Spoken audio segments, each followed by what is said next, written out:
If it's all right, if I take you through my comments and questions, and then I'll pause for response at the end, if I may.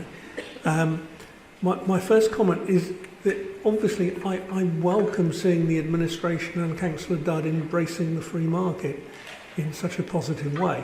And I welcome the innovative approach. But I can't help the comments that I have, and they're not meant to sound negative, but I just want to highlight that I don't know enough from the information I've been given to actually be able to assess the full package that we're being presented with. And this is in spite of questions and comments that I've asked over a period of time, and I've never had adequate answers to those. Not least the fact that I think all the scrutiny meetings listed in the report were all delayed or deferred or cancelled and reorganised because the information wasn't available, and that's happened again this week.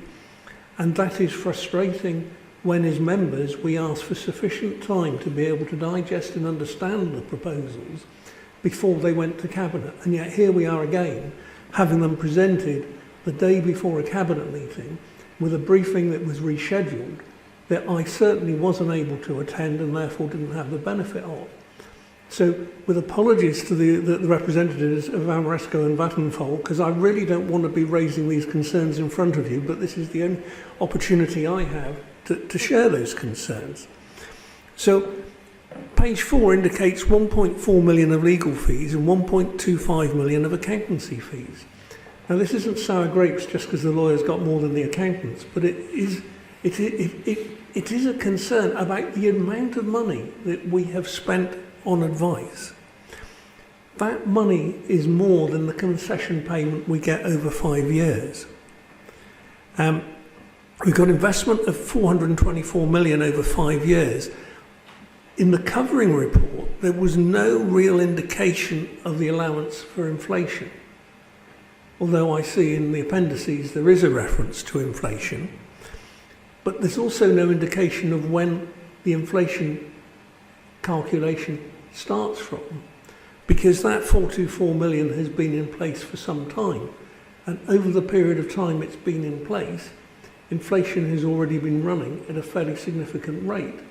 But I'm presuming that rate is fixed to the date we actually enter into the agreement. So already there's a loss there. The report talks of 1,000 jobs, but actually there's no indication of the full-time equivalents. And I'd like to understand more about what those jobs are being created. It says, I think, 400 in Bristol, 600 therefore not in Bristol. It would be interesting to know more of the profile and what the benefits are. We were asking, or Mark was asking questions about the golden share. For me, whilst consumer protection is really important, we have raised repeated questions about governance in this whole process. Now, Councillor Wilcox and I offered or asked to actually look at the detailed agreement. I have to say I'm quite relieved that no one's taken us up on that, because having seen pages in this report, the complexity of it is enormous. But I have a real concern for both sides in this, that actually, if something goes wrong, trying to enforce that agreement is going to be an absolute nightmare.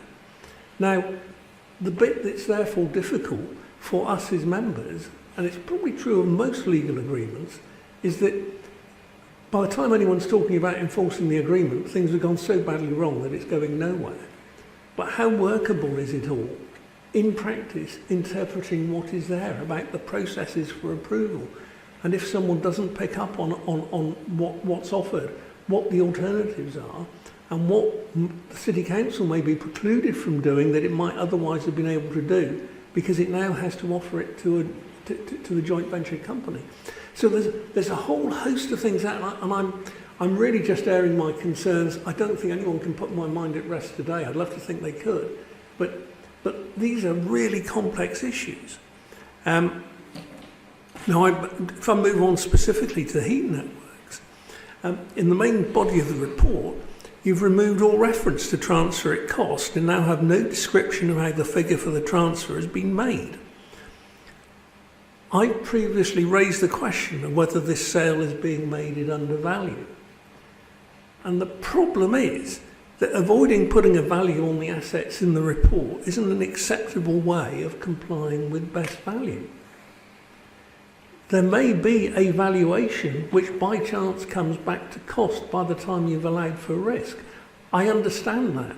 But if we have paid 2.6 million people to £2 million to advisors, I would have expected them to have come up with some form of valuation that was a start point for our consideration, and to reinforce the points I've made previously that have never been accepted or taken on board. If we've been investing over a period of 5, 6 or 7 years in a project that is now more valuable than it was when we started, I would expect there to be some benefit of that uplift accruing to the City Council as the investor who undertook the risk. If it hasn't materialised, then the question is, what have we got wrong in getting to this stage? Because we clearly haven't spent the money wisely or invested it well. So I would expect there to be an explanation. I'm presuming as well, and I would like an answer to this, I could not understand from the report what happens to the loss in Bristol Heat Networks. I was absolutely aghast to discover by just going through Companies House that the company lost £1 million up to the 31st of March 22. No way have members ever been briefed on that loss. So the fact that it's lost £1 million, is it the council taxpayer who's paying that £1 million? Is it Vattenfall who are paying that £1 million?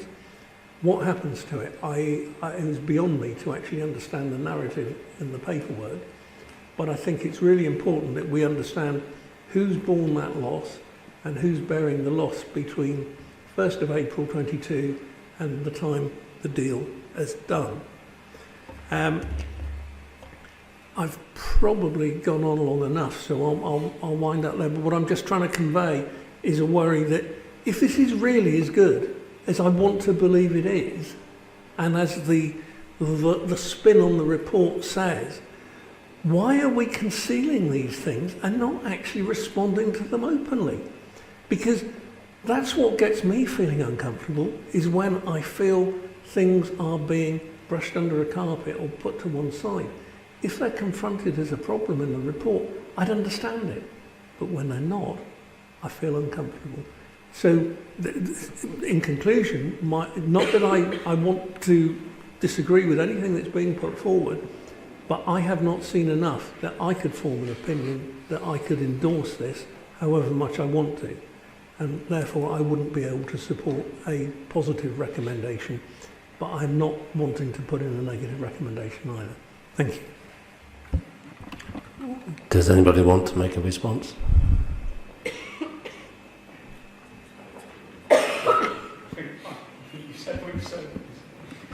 Okay, thank you, Geoff.